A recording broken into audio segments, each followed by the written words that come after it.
Muy buenas tardes, gracias por atender la invitación a la teleconferencia de hoy. Yo soy Alonso Escobar, muchas gracias por estar acá con nosotros. Les recuerdo que estamos en esta teleconferencia, hace parte del Diplomado de Derechos Sexuales y Salud Sexual y Reproductiva, con énfasis en prevención del aborto inseguro y la aplicación de los marcos normativos para la interrupción voluntaria del embarazo, IVE. Esto es gracias al Ministerio de Salud y Protección Social y la UNFA. La tarde de hoy tenemos el tema cuerpo y sexualidad. Nuestra facilitadora en la tarde de hoy es la psicóloga especialista en intervenciones psicosociales, Diana Cristina Molina Restrepo. Ella va a explicar el tema, se va a demorar unos 40-45 minutos desarrollándolo. Si usted tiene alguna pregunta sobre este tema, por favor apúntelo, porque luego vamos a abrir un espacio de preguntas, 15 minutos, donde ustedes tendrán la oportunidad de hacerle preguntas a Diana Cristina. Ella va a tener la amabilidad de responder todas y cada una de ellas. Finalizado el tiempo de las preguntas, vamos a colocar un enlace para que por favor registre su participación, su asistencia a esta teleconferencia, a este encuentro. Esas serían las recomendaciones. Le doy la más cordial bienvenida a ustedes a la teleconferencia, también le doy la bienvenida a Diana Cristina Molina y los dejo con ella para que empiece con el tema cuerpo y sexualidad. Muchas gracias.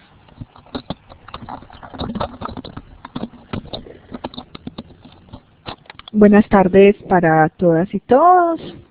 De nuevo un saludo para todas las personas que hacen parte del diplomado. Con algunas ya tuvimos la oportunidad de conocernos en la fase presencial y con las demás esperamos vernos en las próximas semanas para avanzar.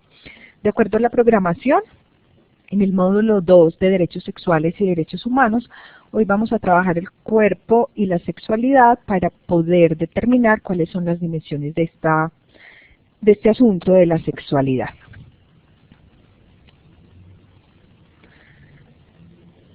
Comenzamos con una pregunta. ¿Por qué los cuerpos son al mismo tiempo tan omnipresentes y a la vez tan difíciles de aprender y estudiar? Es una pregunta de Sarah Coley, que nos habla entonces de la configuración de lo que es el cuerpo para el ser humano, de su representación mental, psicológica y de su vivencia cotidiana. Vamos a tratar como de retomar un poco este tema. Vamos a iniciar con unas imágenes de un fotógrafo que se llama Spencer Tunick. Este fotógrafo es muy conocido por fotografiar grandes masas, muchas personas desnudas, que las disponen en una formación artística que llamamos o que se conoce como instalaciones.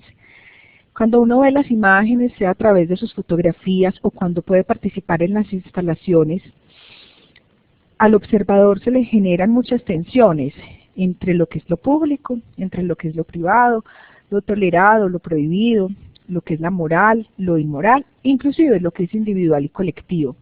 Algo similar nos va a pasar con este tema, con el tema de la sexualidad. Es un tema que despierta muchas pasiones, muchas miradas, pero también muchas preguntas. Entonces vamos a mirar algunas de sus imágenes que hacen parte como de la colección de poner al desnudo el asunto del cuerpo y la sexualidad como algo que ya no es tan íntimo, sino que puede llegar a ser parte de una presentación pública e incluso como lo presenta nuestro fotógrafo desde la parte artística. Ustedes dirán, se generarán muchas cuestiones, ¿cómo así? ¿Pero por qué están desnudos? ¿O tan chévere lo que están haciendo? Cada quien se va haciendo una concepción diferente y así mismo pasa con el tema de la sexualidad. Son muchas fotografías las que él ha hecho, solo vamos a ver unas 5 o 6 y ya quien quiera lo busca y amplía como la información del fotógrafo. Bueno, a partir de estas fotos entonces esta presentación nos comienza a indicar cuál es nuestro camino. Y esta reflexión entonces busca mirar todos esos legados, normas y creencias que se nos han transmitido de generación en generación y que constituyen una compleja red de representaciones sobre lo que es la vivencia de la sexualidad. Y en eso vamos a concentrar mucho nuestro trabajo. Esto es una compleja red de representaciones. Y nos habla de que hay un asunto de transculturalidad en esa práctica y actitudes sexuales de acuerdo a las sociedades. Inclusive, en una misma área cultural como es el mundo occidental, vamos a encontrar diversas posturas frente a este tema. Vamos a iniciar con la definición amplia que nos da la Organización Mundial de la Salud de lo que es la sexualidad. Esta definición es del año 2006 y nos dice que la sexualidad es un aspecto central del ser humano y que está presente a lo largo de su vida. Y abarca muchos ejes: el sexo, las identidades, los papeles de género, el erotismo, el placer, la intimidad, la reproducción, la orientación sexual. Nos dice además la OMS que se vivencia y se expresa a través de muchas formas, como pensamientos, fantasías, deseos, creencias, conductas, relaciones. Pero también nos dice que estas formas de presentarse en la sexualidad pueden estar presentes o no necesariamente en todas las personas se manifiesta de la misma forma. Y nos dice además que la sexualidad está influida por muchos factores. La vivencia que cada uno y cada una tiene de su sexualidad tiene que ver con aspectos biológicos, psicológicos, sociales, económicos, políticos, culturales, éticos, legales, históricos, religiosos y espirituales. Por ende, decimos que es una red muy compleja de representaciones porque está influida por muchos asuntos. Vamos a ver un breve recorrido en la historia de cómo se ha vivido la sexualidad a través de los tiempos para poder comprender cuál es el paso que hemos dado en el momento histórico que hoy estamos, que quizás dentro de 20 y 30 años también ha evolucionado y va a ser diferente. Por ejemplo, empecemos con Grecia. En Grecia nos dicen entonces que las mujeres ejercían libremente su sexualidad y que tenían mucha influencia sobre los hombres. Después de un tiempo en Grecia, las mujeres perdieron como importancia, fueron más ídolos y dejaron de tener como una incidencia real. En esta época en Grecia la bisexualidad era normal, la prostitución además era un asunto de la clase alta. Entonces las prostitutas y los que llamábamos cortesanas eran superiores incluso que las esposas y mujeres virtuosas, sobre todo porque eran a ellas, a las prostitutas y cortesanas, las que se les permitía un ejercicio libre de lo que llamamos la genitalidad o el erotismo, que estaba negado para las esposas y mujeres virtuosas. Hay un asunto particular con el amor y en el matrimonio en los griegos, y ellos no hacían una causal de uno y el otro. Para ellos enamorarse era una enfermedad y generaba muchos malestares, entonces separaban mucho el asunto del amor de la corporalidad, y para ellos el sexo era una cosa de significancia, quiere decir que era algo que tenía un significado más amplio, no era el amor, sino el sexo, la forma en que se interrelacionaban. Pasamos luego a Roma. En Roma se vivía el amor pagano y no era pecado. Sin fidelidad y era engañoso. A diferencia de los griegos, entonces los romanos preferían el sexo sin significancia, o sea, el sexo simplemente por la práctica de los cuerpos, el encuentro de los cuerpos. En esta época en Roma el aborto, que es uno de los temas que nos invita a este diplomado, los métodos anticonceptivos y el rechazo de los bebés, que lo vimos ya en alguna sesión presencial, sobre la historia de la maternidad, era común que los bebés nacieran y la familia decidiera si los quería o no, pero también eran comunes el aborto y los métodos anticonceptivos.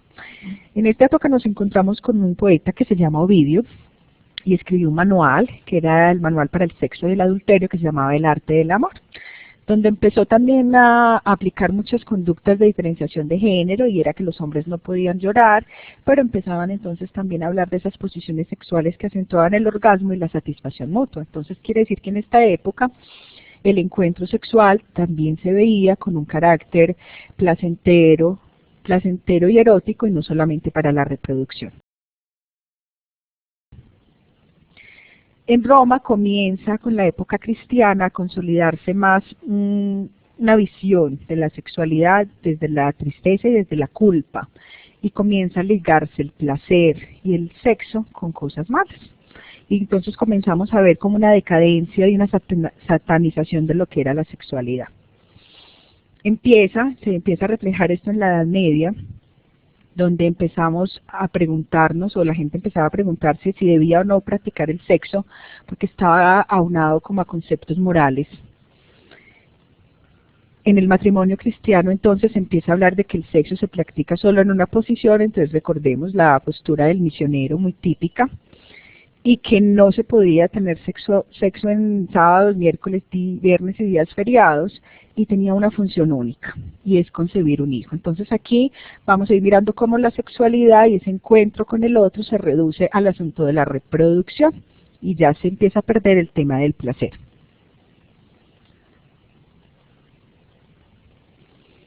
San Agustín, que es uno de los representantes de la Iglesia cristiana, San Agustín hizo un proceso de conversión en el cual dejó de ser un mujeriego y un pagano y se convirtió como a la religión cristiana, y después de eso escribió un libro que se llamaba Confesiones, donde comenzaba a culpabilizarse mucho por las prácticas que había tenido, y comenzó entonces en esta época toda una profanación de lo que era la sexualidad, y empieza a atentarse contra los placeres, y empieza a hablar de unos asuntos muy extremos con relación a lo que era la vivencia de la sexualidad, colocándola en un lugar muy oscuro, e inclusive llevándola a un extremo donde la maternidad tenía que ser vivida casi que virginal, donde una mujer no podía sentir placer en el momento de la concepción.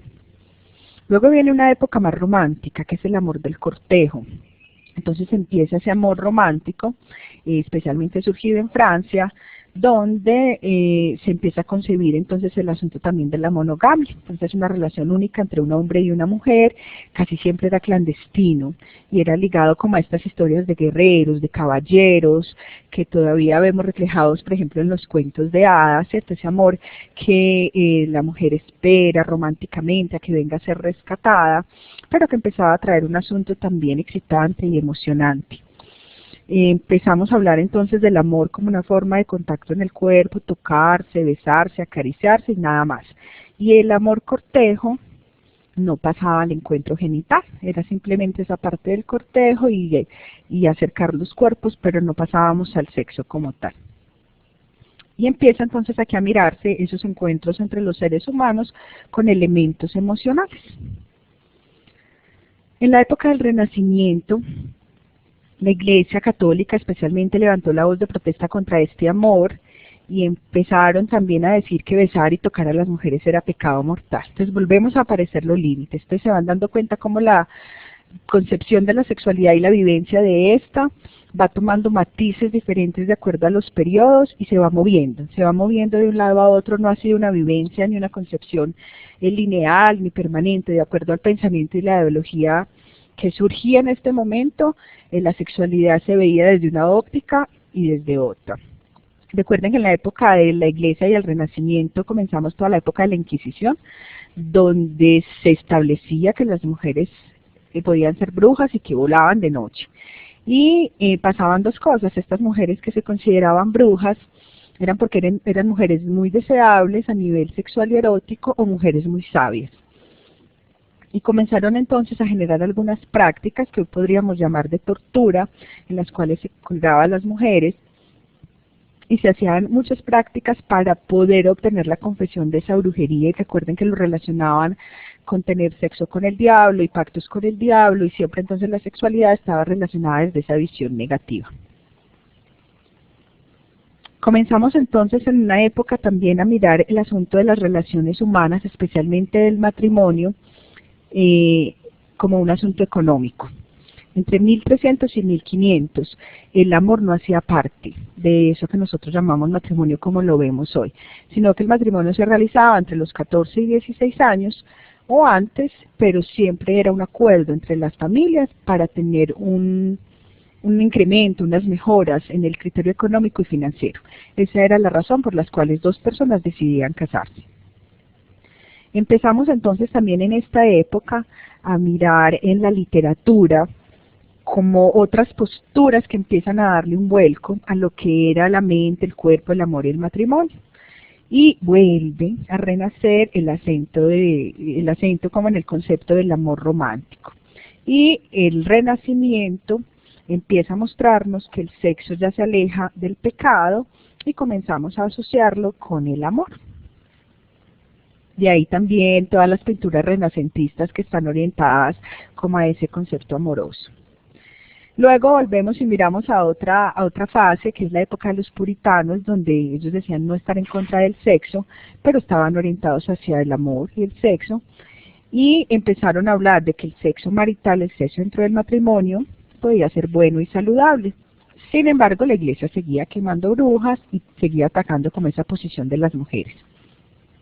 Martín Lutero comienza también a hablarnos entonces de un asunto que es el placer, el disfrute de todos los placeres, y entonces nos liberó del pecado, del placer no era pecado. Empezó a decir que los impulsos eran parte normal del ser humano y que no se podían reprimir, y nos decía que él amó a su esposa y tomó el sexo como bueno en el matrimonio. Entonces vamos a ir mirando cuáles eran esas influencias que se van recibiendo en cada época.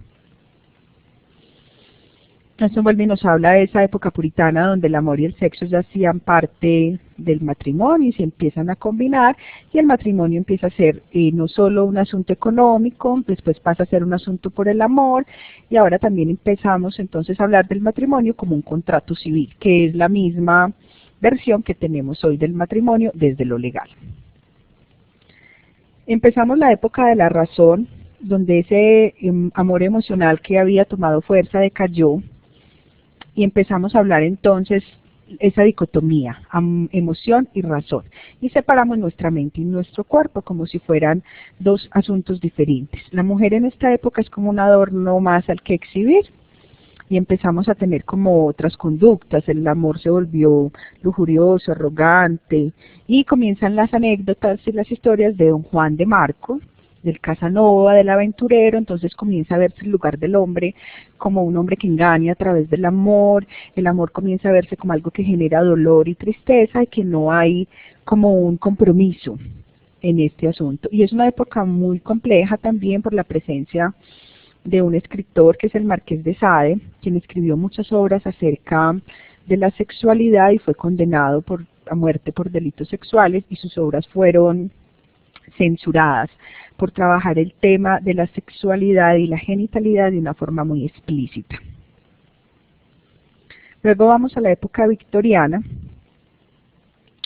En la era industrial toda la época de la nobleza decayó, y comenzamos a hablar entonces de unas relaciones ya más afectivas, con un hombre más tranquilo y una mujer también. Empieza el asunto de unas normas sociales muy altas y la familia como un ideal de la sociedad, como un valor. Y empezamos entonces a mirar otros asuntos de género, y es cómo la mujer debe estar en la casa, y con quien se podía obtener placeres sexuales era solo con quien ejercía la prostitución. Entonces nuevamente hay una división sexual. La mujer está en la casa, está quien se muestra, está quien se acompaña, está quien se quiere, pero la sexualidad solo puede ser vivida con quien ejerce en un prostíbulo. Y comienza a haber entonces allí una excisión de lo que la mujer puede representar para la sociedad. Vamos a mirar esta última parte cuando la época victoriana va cayendo y empezamos con la emancipación de la mujer. Entonces comenzamos a hablar de que la subyugación de la mujer no puede ser la forma de vivir el matrimonio. Se comienzan las mujeres a vincular a programas académicos que les permite conocer el mundo más allá de lo que es el hogar, y comenzaron la lucha de las mujeres por los derechos económicos y políticos, y comienza a hablarse inclusive ya del divorcio y de lo que llamamos el amor libre, no necesariamente dentro del matrimonio. En esta época del siglo XX tenemos una gama de muchas cosas. Tenemos el amor romántico nuevamente, el derecho al divorcio sigue vigente, que en otras épocas era impensable, y empezamos a hablar de que podemos vivir con amor y con mucha alegría.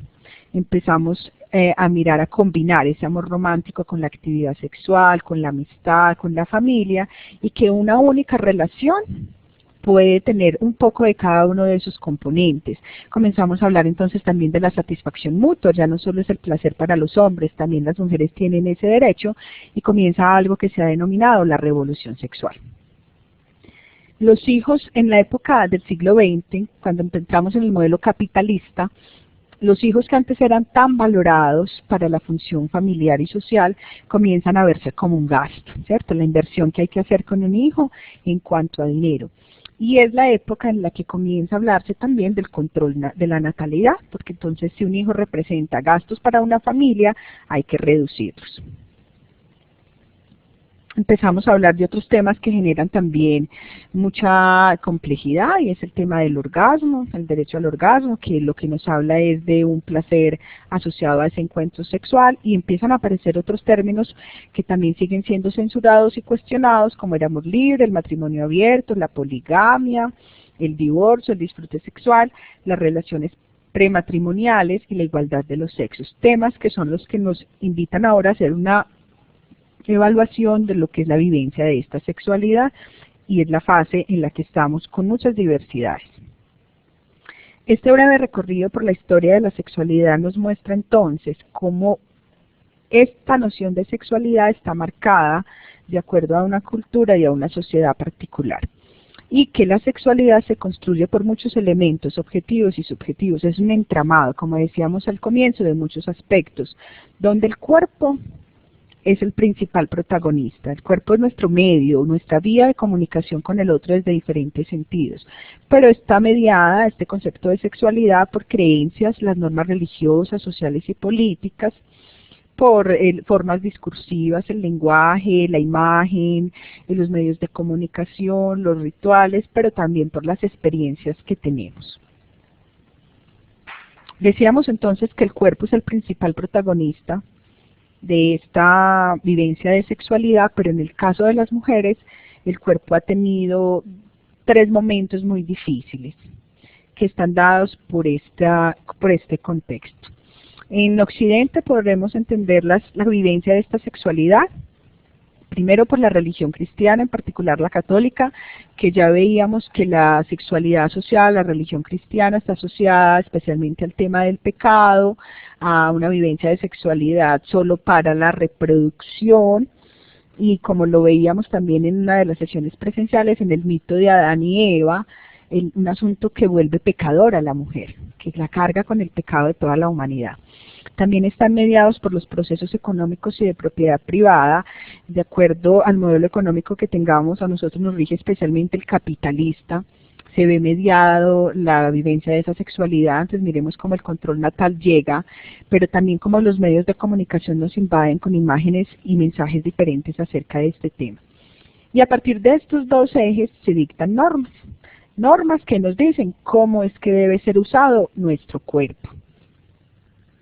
Y esto es que nos lleva a unas formas de vida, de cómo nos organizamos y cómo definimos nuestra vida sexual. O sea, que eso que decimos que hacemos tan libremente y es nuestra vivencia de la sexualidad, está mediado por un montón de factores históricos, externos, sociales y culturales que en ocasiones ni siquiera percibimos que nos están influyendo.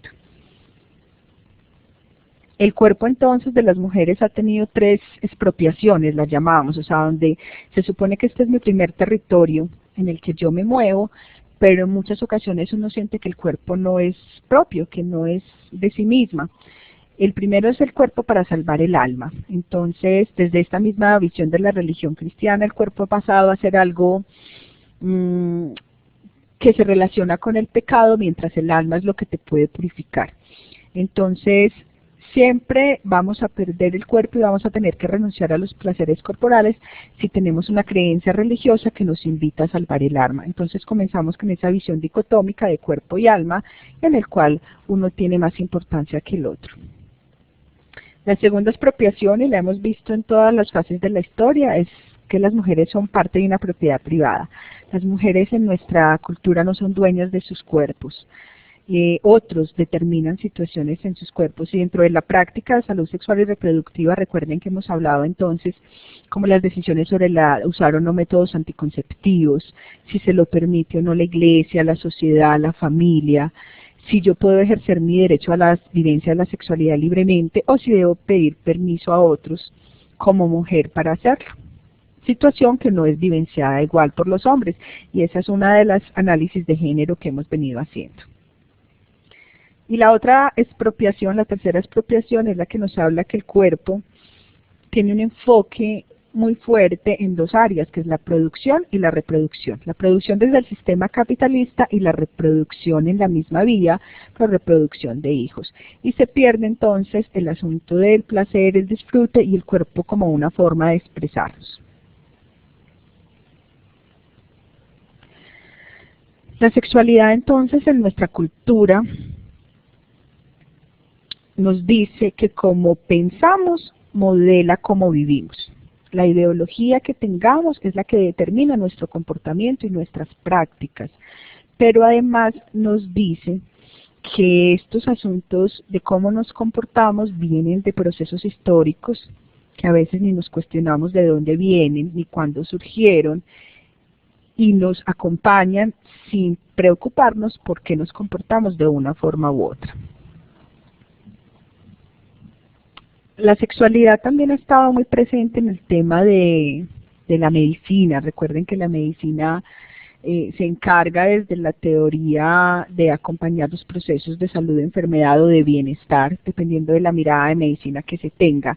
La psiquiatría, la ginecología, el psicoanálisis, la antropología. O sea, la sexualidad está vista desde diferentes ámbitos y es un concepto relativamente joven. Si quieren ampliar mucho el tema de las historias de las sexualidades, es muy importante leer a Foucault, que tiene justamente unos textos relacionados con este asunto y que nos muestra todo un panorama histórico de lo que ha sido esta vivencia de la sexualidad. La intención de esta conferencia es mirar cómo la sexualidad, desde la mirada integral del ser humano, desde un enfoque de derechos sexuales y reproductivos, es mucho más que la reproducción. Tradicionalmente la sexualidad, cuando hablamos de sexualidad, la confundimos con genitalidad y la relacionamos solo con reproducción. Entonces, cuando hablamos de sexualidad, hablamos del control de la natalidad, hablamos de esa maternidad sin riesgos, hablamos de salud sexual y reproductiva, pero lo reducimos entonces a los embarazos no deseados, al VIH y a las infecciones de transmisión sexual, a los derechos reproductivos y nos olvidamos de los derechos sexuales, y miramos la sexualidad como un comercio y un negocio. Entonces empieza a hacerse la pregunta, ¿cómo es que podemos vivir una sexualidad también como placer, como goce, como sustento de un desarrollo humano y pleno? Es otra mirada que tendremos que empezar a dar de lo que es la sexualidad para hombres y mujeres. Esta no la vamos a mirar, esto ya lo miramos como un poco en la parte de la historia, entonces no lo vamos a repetir. Esta vivencia de la sexualidad también nos ha llevado a construir unas falsas creencias sobre lo que es la sexualidad y las vivimos tanto mujeres como hombres. Entonces vamos a mirar algunas de forma general.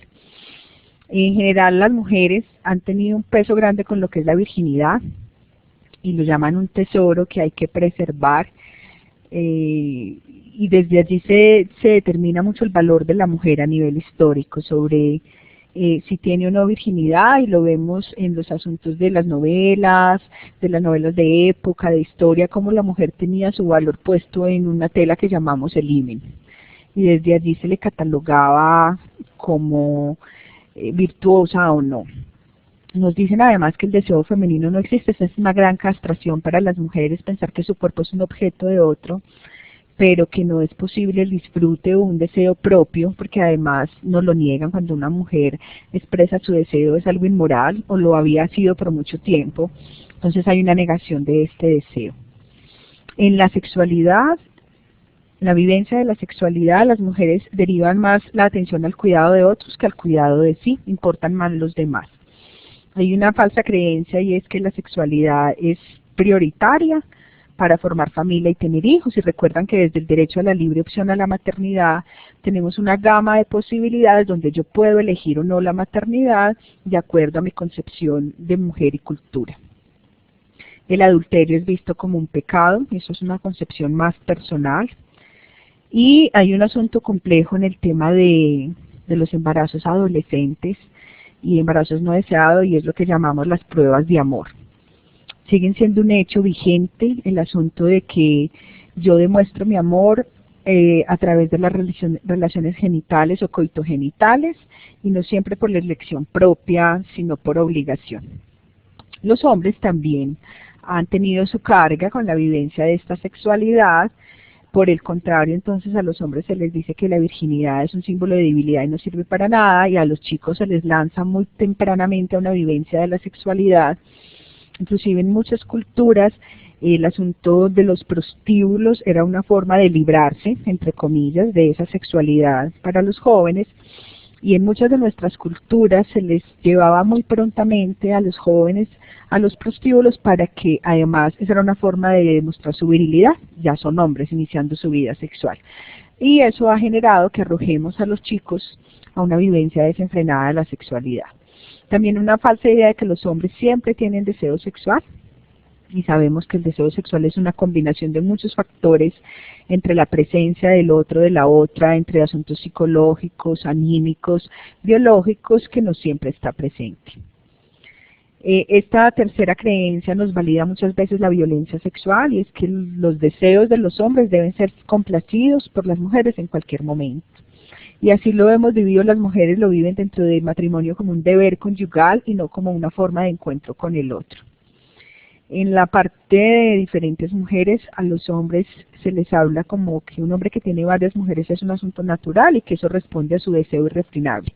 Eso es una falsa creencia, porque también los hombres tienen capacidad de autocontrol y podrían manejar la vivencia de su sexualidad y de sus parejas de acuerdo como a sus necesidades, pero también de acuerdo a la proyección que tengan en ese encuentro con el otro. Y una falsa creencia con relación a hombres y mujeres, si es que el embarazo no deseado es un asunto de las mujeres, entonces que si ella se embaraza es problema de ella, y recuerdan que, o lo vamos a ver algunos, el asunto de los maternajes y las paternidades, como hablamos de madres solteras, pero poco hablamos entonces de padres solteros. ¿Dónde está el lugar de estos hombres y su presencia en la vivencia de una sexualidad activa, pero también cuando hay un embarazo en la paternidad activa? Esto nos lleva a una pregunta entonces. La sexualidad ha variado mucho a través de la historia y los tiempos. ¿Qué será lo que pensamos las mujeres y los hombres hoy acerca de esta sexualidad? Pero la pregunta, más allá de hacérnosla a nivel general, es una pregunta personal que cada uno de ustedes debe hacerse, y es cómo deseo que sea mi sexualidad. Pero en el marco de derechos que estamos trabajando, la pregunta es ¿a qué tengo derecho para vivir una sexualidad sana, placentera y plena? Vamos a mirar de forma general entonces cuáles son las dimensiones de esa sexualidad, que siempre la relacionamos solo con lo biológico. Hay una dimensión biológica que está dada desde la parte como fisiológica, ¿cierto? Entonces hay un cuerpo, hay un proceso reproductivo, claro que hay embarazos, hay partos, porque de otra forma no nos podremos reproducir en la especie. Esta sexualidad es vivida desde el desarrollo del cuerpo, por eso ustedes van a encontrar los conceptos que dicen que la sexualidad es vivida desde la infancia, solo que es vivida de forma diferente. Cómo nos relacionamos con los otros, representamos nuestro cuerpo, y cómo nos relacionamos con esos órganos sexuales y en esas etapas vitales. Esta es toda una parte biológica de la sexualidad. Hay otra parte que es la parte psicológica, y está relacionada cómo el cuerpo y el psiquismo forman una identidad sexual. Entonces, hablamos de la afectividad, de la autoestima, cuál es el valor y la autoimagen que tengo de mí para poder proyectar mi cuerpo a otro. Lo que ahorita se llama mucho la inteligencia emocional, y es cómo manejamos y expresamos sentimientos y emociones, la capacidad de resolver conflictos de la vida diaria, que ustedes me dirán, ¿y eso qué tiene que ver con la sexualidad? Pero es allí donde ponemos en escena nuestras habilidades y capacidades, además para tomar decisiones y relacionarnos con los otros y con el mundo. Hay otra dimensión que es la jurídica, y es la jurídica ordena como las vivencias de acuerdo a los conceptos sociales que hay establecidos. Hay unos conceptos que son legítimos, que son aceptados socialmente, y otros que son impuestos. Por eso hay unos asuntos de la norma y la prohibición, por ejemplo, con relación a los delitos sexuales, que nos dice que el incesto es algo que está prohibido en nuestra sociedad y que está sentado en una norma jurídica que nos lo prohíbe, pero además la parte jurídica ordena lo que la sociedad permite o no. Y este es un asunto que también va a variar de sociedades en sociedades. Y hay una dimensión que es mucho más compleja, que es la dimensión ético-política, que son esas formas de cómo vivimos en sociedad y cómo las decisiones que tomamos afectan convivencias, y por eso establecemos diferentes modos de vivir. Nos habla también de los valores, que es un asunto muy particular, porque los valores son personales, pero son transmitidos a través de la familia, la crianza, la cultura, la religión, y a partir de esa construcción de valores, la escala de valores que tengamos, podemos hablar entonces del respeto por el otro, la privacidad, la intimidad, esferas en las que también se mueve la sexualidad. Y por último, tenemos una dimensión espiritual, no necesariamente religiosa, porque habla de esa búsqueda del sentido de vida que le damos como a nuestro diario transcurrir, y podemos trascender como en nuestra vida a través del encuentro con el otro. Esta es una visión ya muy particular del mundo. Desde lo que concebimos hoy a nivel de país, hay una propuesta del Programa Nacional de Construcción de Ciudadanía, del Proyecto de Educación Sexual y Construcción de Ciudadanía, que es un proyecto amplio, y nos hablan desde allí, del Ministerio de Educación, que el ser humano sexual, que ya vimos que es sexual en todas sus fases del desarrollo, está rodeado por varios contextos, un contexto individual, pero también puede estar rodeado del contexto de la pareja, la sociedad y la familia, y esto comienza a determinar esa vivencia de la sexualidad que tenemos. Nos dice además que el ser humano sexual o la sexualidad tiene varios componentes en los que se resaltan tres. Uno de ellos es la identidad de género.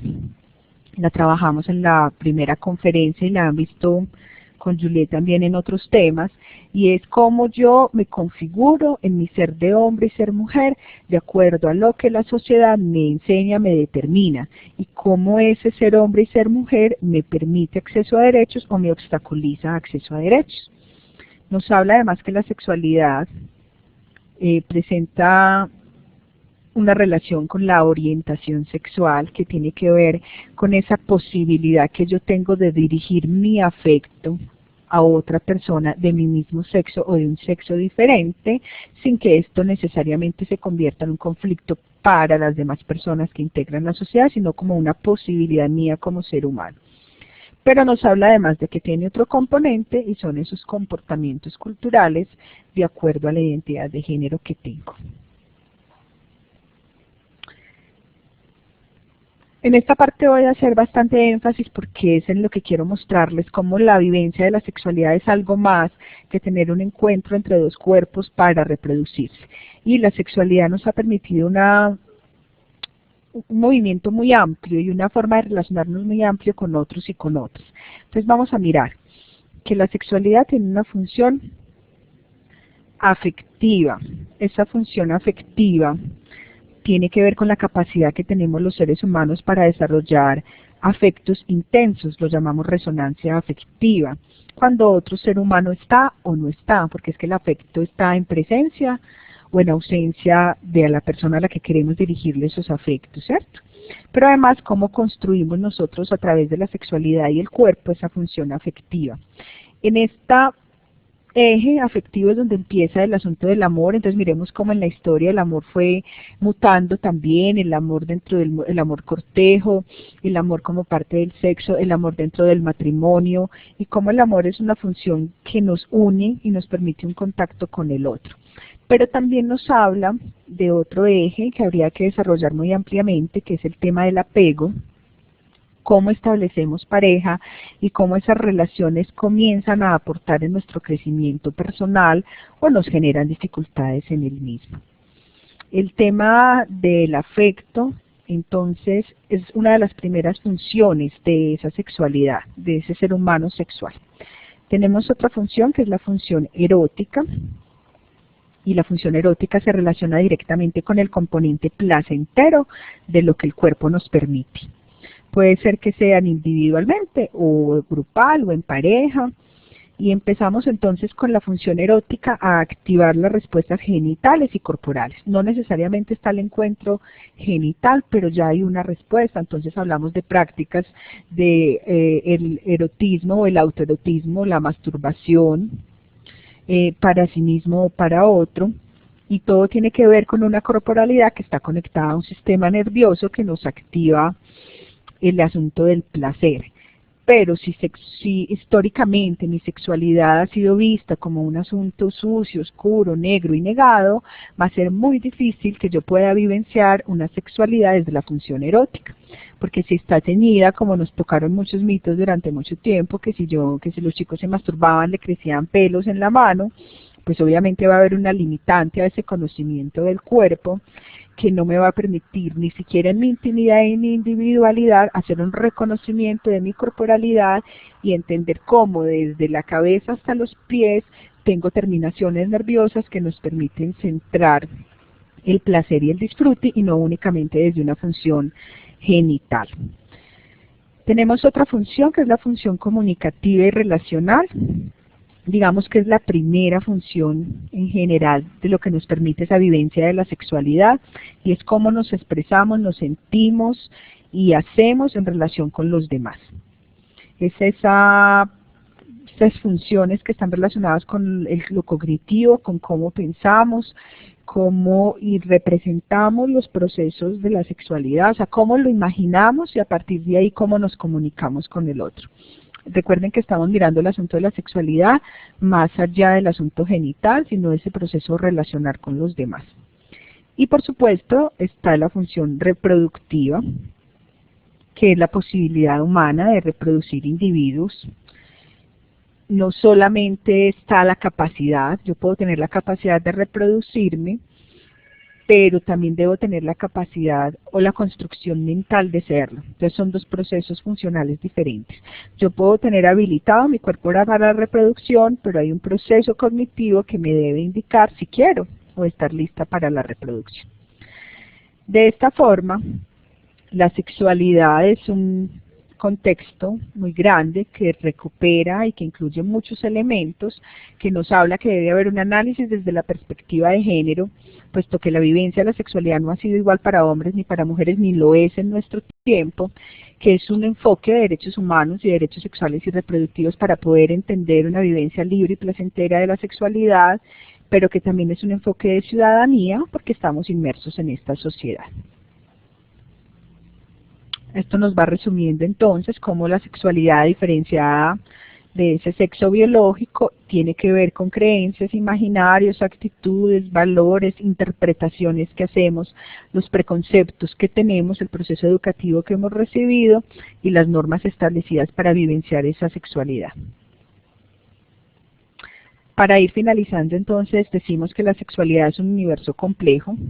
Ya lo vimos, intervienen muchos aspectos biológicos, psicológicos, sociales, hay muchas condiciones de mucho tipo, anatómicas, fisiológicas, emocionales, afectivas, pero que caracterizan o que van definiendo en las diferentes etapas de la vida, del desarrollo del ser humano, cómo se vive esa sexualidad. Y nos dicen que una visión muy innovadora y humana no puede olvidar que la sexualidad es en primer lugar una experiencia de comunicación. Es la forma como nos apropiamos de nuestro cuerpo y nos proyectamos a los demás. Esa es nuestra primera vivencia de sexualidad. La sexualidad puede conceptualizarse. Van a encontrar en los textos, si los revisan, si revisan a nivel de diferentes autores muchas conceptualizaciones, podemos pensarla, podemos experimentarla y podemos actuarla de manera diferente, también de acuerdo a nuestra edad. Recuerden que el proceso evolutivo nos muestra que la concepción que tenemos de la sexualidad va a variar entre la infancia y la adultez de acuerdo al contexto en el que estemos, pero también nuestra clase social, nuestro grupo étnico, nuestra capacidad física, nuestra orientación, preferencias sexuales, religión y región. Quiere decir que mi concepción de la sexualidad no es igual a la de ustedes que están allá en sus oficinas o en sus casas pensándose en su vida y mirando cómo los ha determinado el proceso educativo, familiar, social y de pareja. La sexualidad es una visión compleja, como lo dijimos al comienzo, de muchos entramados, de muchos aspectos que hacen que sea también individual. Pero si está en el marco de los derechos sexuales y reproductivos, hay algunos consensos, tendremos que permitir esa vivencia sana y libre de la sexualidad desde la individualidad y la diversidad. Vamos a cerrar con otra foto de nuestro fotógrafo. que nos pone en escena cómo la sexualidad puede estar dada por muchos, pero también puede focalizarse en algunos, tener su punto de focalización allí. Y para terminar, porque aquí en la plataforma no puedo ponerles el video, los invito a que cuando tengan un ratico, entren a YouTube y vean la campaña que hizo el Ministerio de Protección Social con UNFA y Lenguaje Ciudadano, que se llama Por el Derecho a una Sexualidad con Sentido. Son varios testimonios y varias posturas de hombres y mujeres de cómo se vivencia una sexualidad con sentido. Y con sentido está en dos vías, con sentido de consentir, o sea, libre y voluntaria, pero además con sentido, pensada, que la sexualidad no sea algo que nos toma por sorpresa, que la podamos entender y vivenciar de diferentes formas. Y no olvidarnos que la única función de la sexualidad no es la reproducción, si bien es importante, nos permite comunicarnos de muchas formas con otros. Con esto damos por terminada como la conferencia que teníamos planeada para el día de hoy. Este es un tema bastante amplio, que tiene muchos matices, que tiene muchas direcciones. Yo quería mostrarles una visión general de todo el tema, pero obviamente podríamos profundizar en múltiples de los ejes que hay con relación a la sexualidad. Les doy entonces el paso a las preguntas, si las tienen, para que las hagan por el chat en estos últimos 15 minuticos que nos quedan de conferencia. Les recuerdo a las personas que están en el departamento del Santander que el próximo lunes y martes tienen el segundo módulo presencial, el módulo 4 y 5, con el doctor Juan Guillermo y con la psicóloga Gloria, y a las personas que están en el Quindío, que la próxima semana, el viernes y el sábado, creo que son 24 y 25, voy a verificar las fechas, el 25 y 26, estaremos en Armenia, la abogada Juliet y quien les habla para trabajar el módulo 2 y 3 presencial. Entonces recuerden, 21 y 22 en Santander y 25 y 26 vamos a estar en el Quindío, en Armenia, haciendo la fase presencial del diplomado. Espero si hay aportes, no necesariamente tienen que ser preguntas, cada uno y cada una de ustedes tiene la posibilidad de avanzar y de opinar desde su quehacer. Seguramente ustedes hubieran querido aportar muchas cosas mientras yo iba hablando, porque ustedes también desde su quehacer profesional acompañan muchos de estos temas. Pusieron caritas felices, muchas gracias. Y creo que entonces no hay dudas. Gracias a ustedes por la participación, gracias a Jenny de California, de Santander, a John Freddy de San Andrés de Cuerquia, a José Alexander, a Independiente Córdoba, no sé habría cuál es tu nombre, a Marta Cecilia, por sus agradecimientos por la conferencia, a Lorena y a todos y todas ustedes por participar.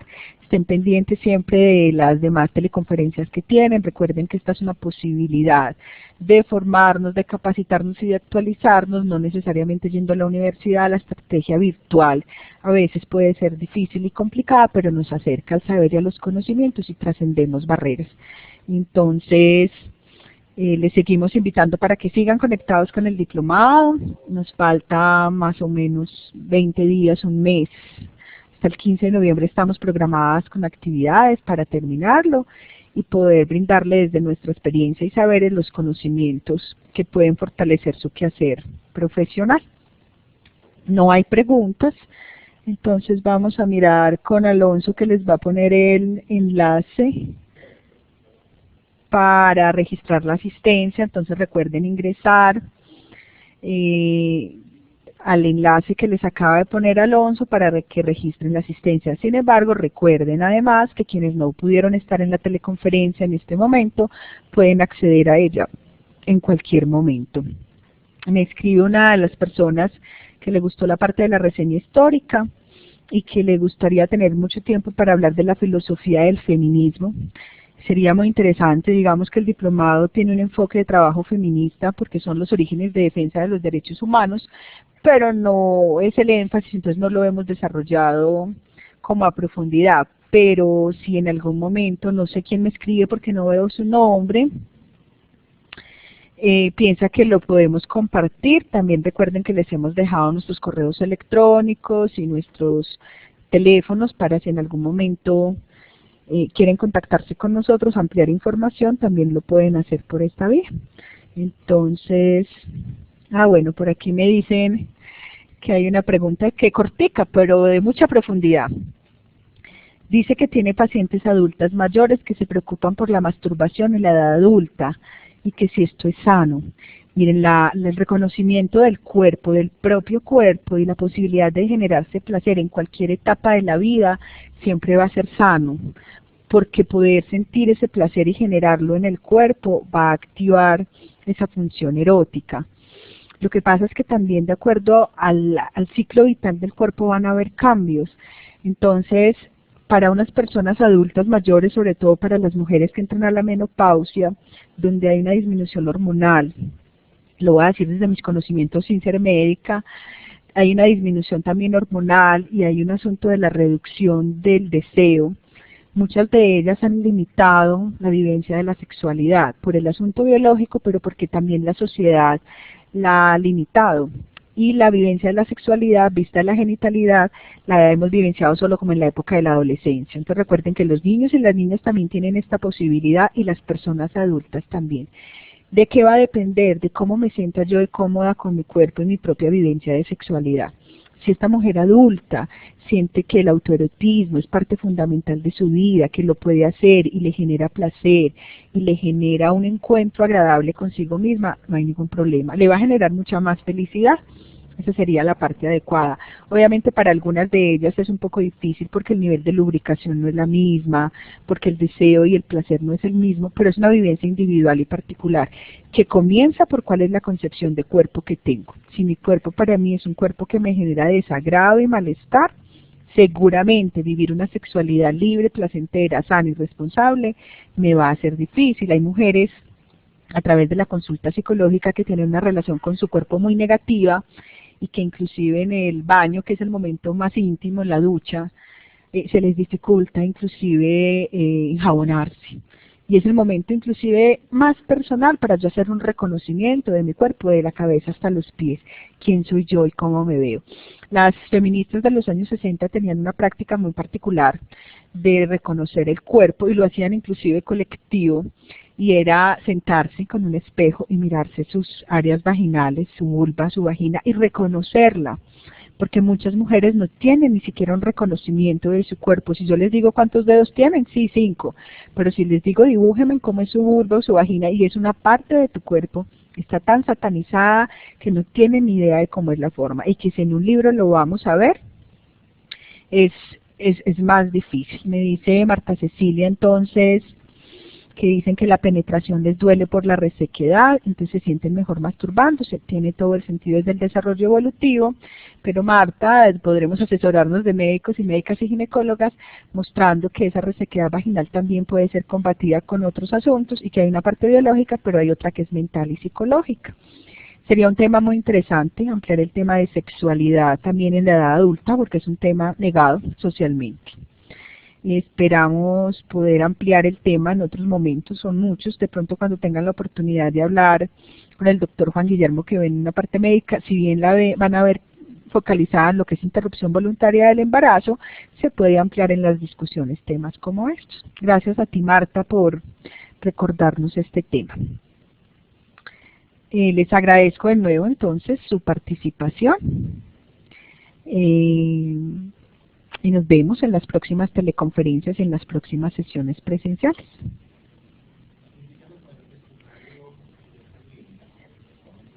Listo, recuerden que después de cada teleconferencia van a tener un quiz muy difícil, a ver si pusieron atención.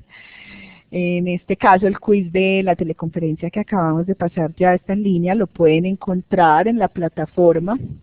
En realidad es un quiz muy sencillo, que más allá de evaluarlos pretende que refresquen algunos conocimientos y que puedan mirarlos. Lo encuentran en el módulo de Derechos Sexuales en el tema 2.